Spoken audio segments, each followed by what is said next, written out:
No country for farmers. In a rush for development, India's rural communities are falling through the cracks. They can't repay their bank loans, crop prices are falling, and many are committing suicide. The protests against the government have been met with police gunfire and arrests. Why is their plight being ignored? This is Inside Story.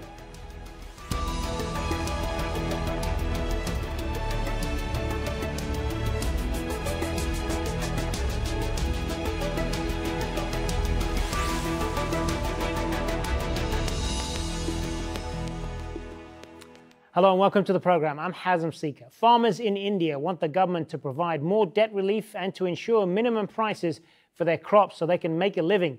Demonstrators have been on the streets in many provinces as part of daily strikes over the last 2 weeks. That follows violent scenes last week where 5 farmers were killed when police fired on protesters in Madhya Pradesh state. So what's behind the anger of the farmers in one of the world's fastest growing economies? More than half of all Indian employers work in agriculture, but they contribute just 14% of GDP. A bumper harvest last year and food imports have cut prices of some farm crops by almost 60%. Hardest hit are farmers, who represent nearly 80% of India's agriculture sector. They're still recovering from the shock of last year's price crash, including onions and tomatoes. Caught in a debt trap, government statistics say one farmer kills himself every 40 minutes. Caroline Malone has more. Striking for farmers' rights in India is a matter of life and death. 5 farmers who tried to block roads as part of their protest last week were shot and killed by police. Farmers are protesting in Madhya Pradesh state again this week, blocking roads. They're asking the government for debt relief, minimum prices for their produce, and a change to the way the industry is administered. Instead of receiving help, the head of the farmers' union allied to the ruling BJP political party was arrested.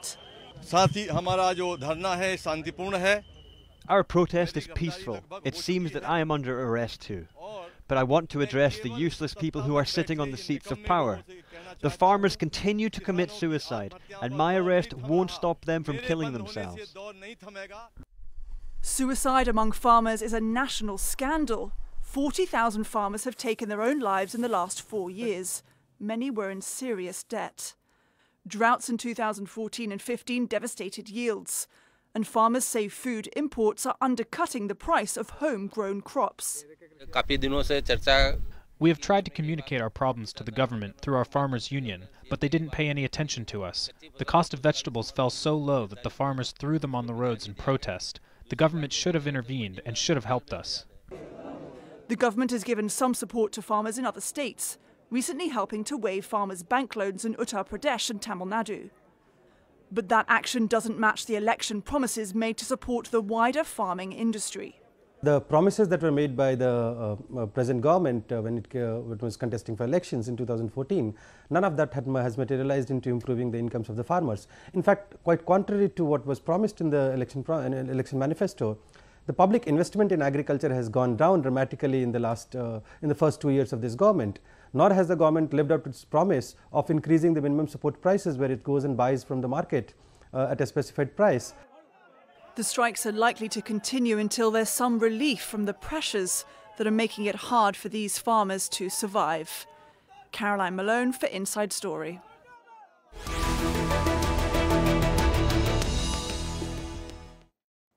Well, let's bring in our guests now. Joining us from our studio in New Delhi is Gopal Krishna Agarwal, spokesman on economic affairs for India's ruling BJP.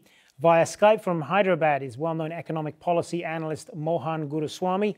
And also via Skype from New Delhi is Vijoo Krishnan, the National Secretary of All India Kisan Sabha, one of India's largest farmer unions. Good to have you all with us, gentlemen.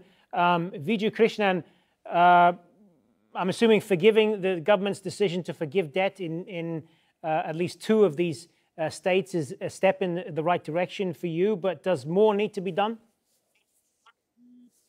No, surely this government had come to power by promising that the farmers would be given remunerative prices, which would be at least 50% more than the cost of production. And once they came to power, they just have put it in cold storage and also gone to the Supreme Court and given an affidavit saying it is no longer possible to implement the recommendation of the Swaminathan Commission. So farmers are, there's a continuous price crash ever since the ill time and misadventure of the demonetization, and this incessant fall in prices has not been controlled. There is no price stabilization in place, and it is not just the question of providing for a loan waiver. That is just it is a palliative. It is a temporary relief in times of crisis, which surely it must be ensured for the small and marginal farmers in our country who are reeling under distress. But most important, at least there should be a proper price, a fair price for the farmers. They are investing, they are putting in the capital, the toil into the fields, and then there is no proper price for their produce. It is often the prices announced by the central government is much below even the cost of production. And there is absolutely no procurement for most of the crops. And even for crops like wheat and paddy, it is very limited procurement that is happening. So farmers are not getting meager minimum support price which is announced. For instance, for wheat and paddy, for wheat, the minimum support price is 1675 per quintal. Farmers in most parts of India are not even getting 1200 per quintal. For paddy, 1470 per quintal is the MSP, and farmers in a large part of north and eastern India are not even getting 1000 rupees per quintal, whereas the cost of production for both these is much higher than the minimum support price announced. So the government should firstly ensure assured procurement at a minimum support price according to the Swaminathan Commission recommendation of cost plus 50%. All right. This is not a demand of the farmers' unions alone. It is something promised by the Prime Minister. He has betrayed, he has gone back on his promise. All right, let's put that then to Gopal, Krishna, Agarwal. Clearly, there is a lot of anger from farmers. What is the government doing about it? Actually, farmers' situation is sometimes very worrisome, because large number of population is depending upon agriculture, where the contribution to GDP, as mentioned by you, is quite low. Therefore, the basic problem with the farmers is their income should increase, and as has been mentioned just now, that there were some important recommendation of Swaminathan Committee report, which if implemented will create a better ecosystem for the agriculture sector. Major recommendation was creation of a better insurance policy. The government under the Pradhan Mantri Fasal Bima Yojana has reduced the cost of premium, drastically reduced the cost of premium payable on the insurance. It has also put in place a mechanism through which loss assessment can be done away from individual collector and patwari to technology driven assessment, and based on that the loss will be transferred to the farmers' bank account directly without intermediary leakages or losses through their Jan Dhan account. Then the second important recommendation of the MS Swaminathan Committee was creating a national agriculture market. That is the most important issue through which farmers produce can get proper prices of their production. So therefore, the government is bringing out the farmers from the clutches of APMC, local mandi, local markets, where they do not get proper prices and they were not allowed to sell across the large geographical area. The government, with implementation of GST, is creating a national agriculture market, so that at some places like Indore, where the lot of onion is produced, there the price of onion is 2 rupees, but if you go to Delhi, the price of onion is 15 to 20 rupees. All the money in between is taken away by the intermediary and the farmers are not getting proper prices. Now with GST and the implementation of e-mandis, that is the electronic mandis, we are creating a national market so that farmer across any place can sell his commodities. Another important was creating infrastructure, better irrigation facilities, better rural roads, better other soil, better availability of fertilizers.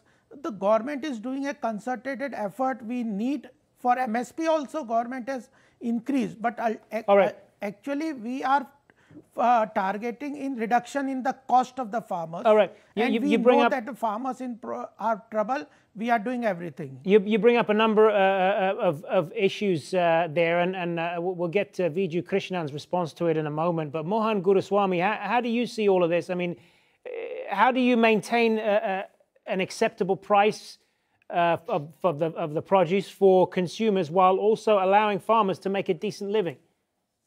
You see, the issue here is not food grain, not cereals. There's enough production of cereals, and cereals are protected by minimum support prices, which means that prices in the market are assured and fixed for the consumer as well as for the producer. What you've had in India is that one is you become a large producer of food. You're no longer a food shortage country.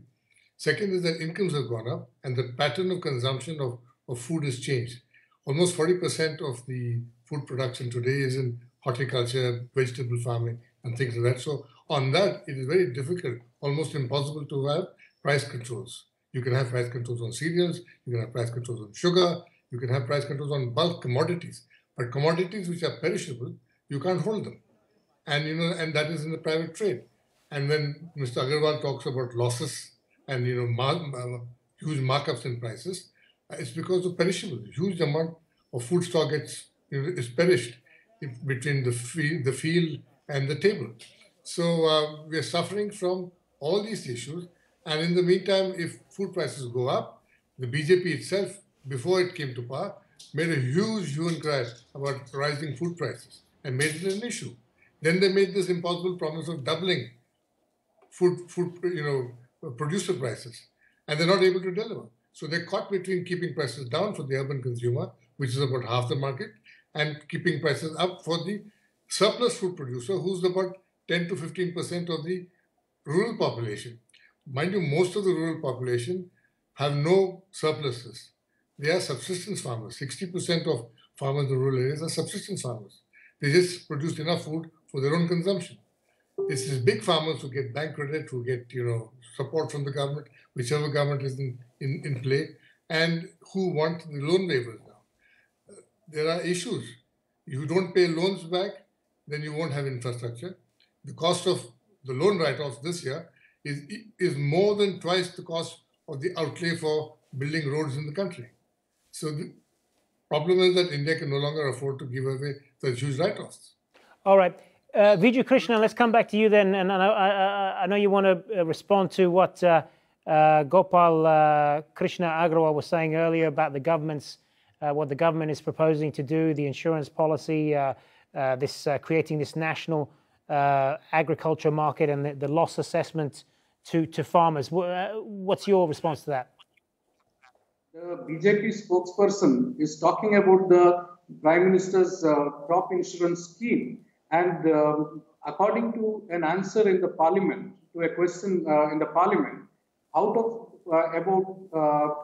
the total premium paid is around 21,500 crores. The total claims were around 4,200 crores. And the total amount disbursed in insurance is only 714 crores. That is not even 3% of the total premium paid to the insurance companies. So the farmers have not benefited. It is the big companies, big multinational companies which have benefited from this insurance scheme.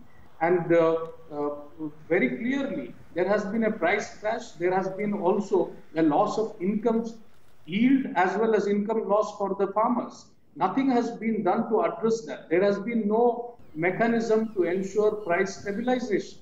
So every crop has seen a decline in prices, drastic decline in prices, coming from the day the demonetization has been implemented in India. It has only, it has never risen after that.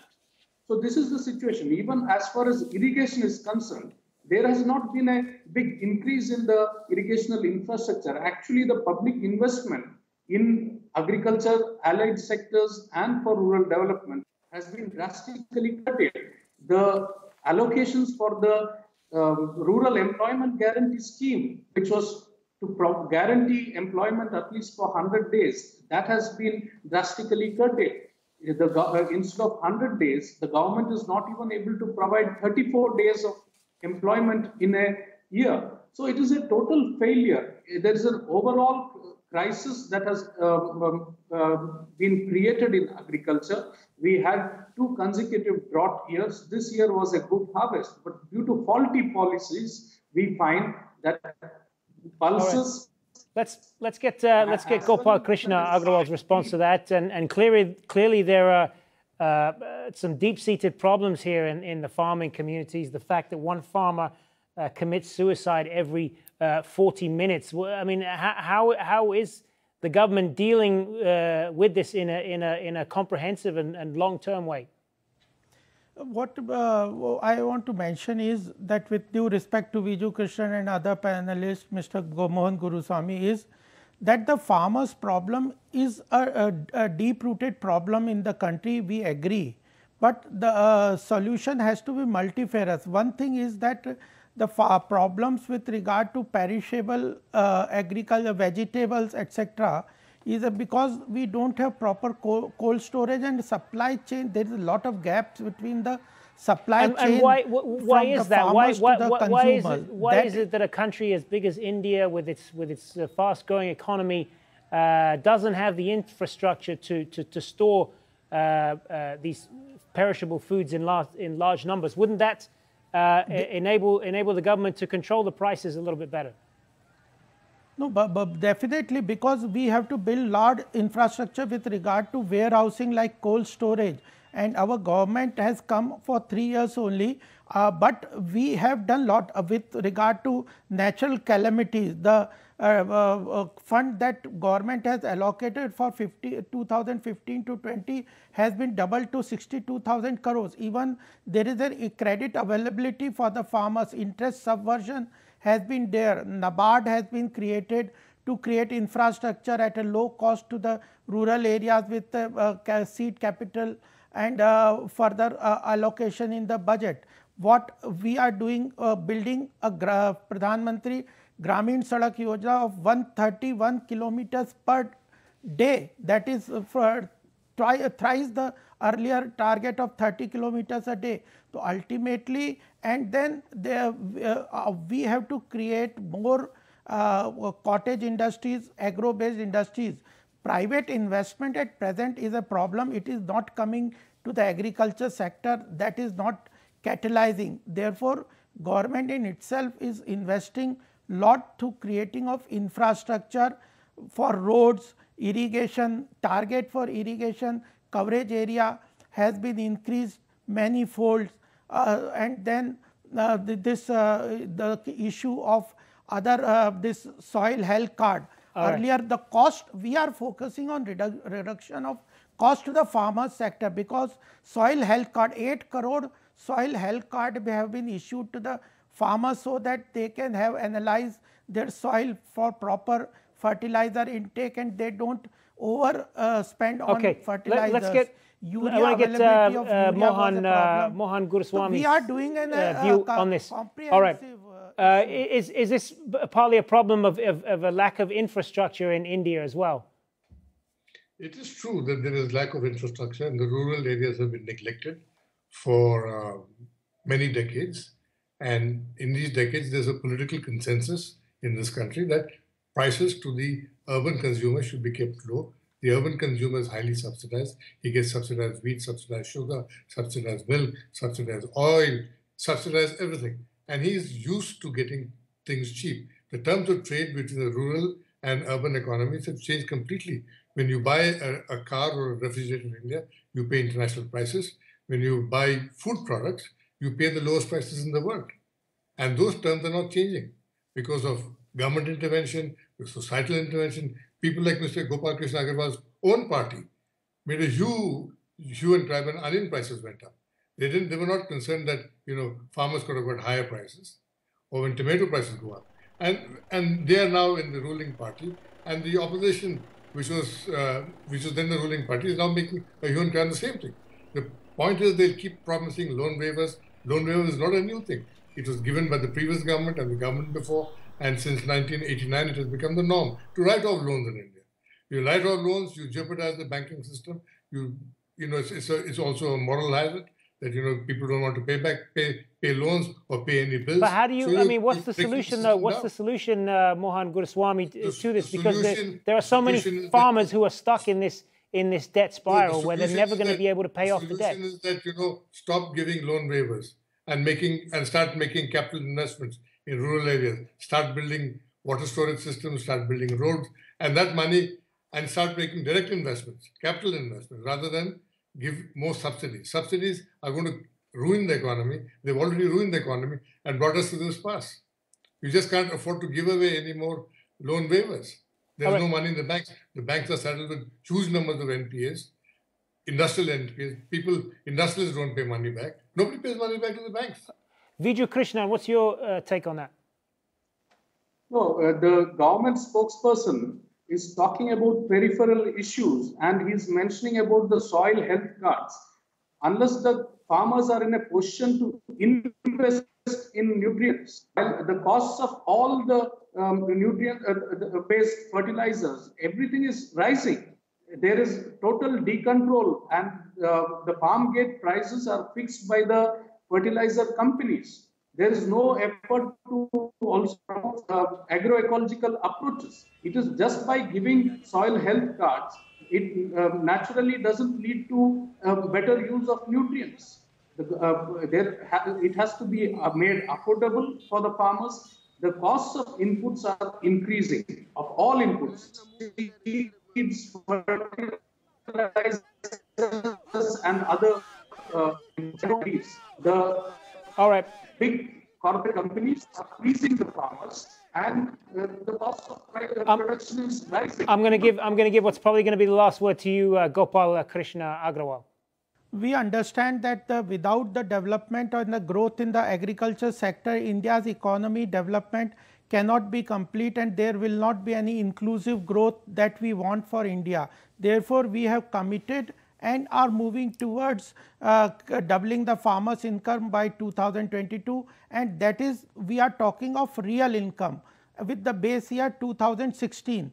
Therefore, adjusted to inflation. Therefore, whatever our commitment is, we will definitely fulfill it, and that requires creating an infrastructure, national market, insurance cover, risk mitigation, better price realization for farmers. All these steps have a comprehensive farmers policy is being implemented, and we will do it. At the same time, we also understand that we have to bring more people out of agriculture and give them employment in other areas like agro-based industry, animal husbandry, so that their their agriculture income is augmented. We are taking care of everything. More crop per drop. I think there is a comprehensive policy that our government is following with determination and commitment, and the commitment to the level that unless farmers' conditions increase,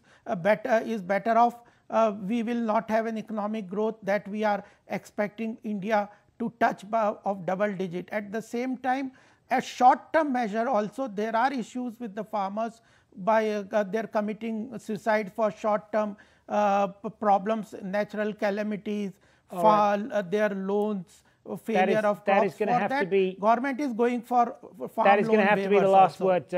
We've got to leave it there. Thank you, Gopal, Krishna, Agarwal, Mohan, Guruswamy, and Vijoo, Krishnan. Thanks very much for being on Inside Story. And thank you for watching. Remember, you can see this program again anytime by visiting our website, aljazeera.com.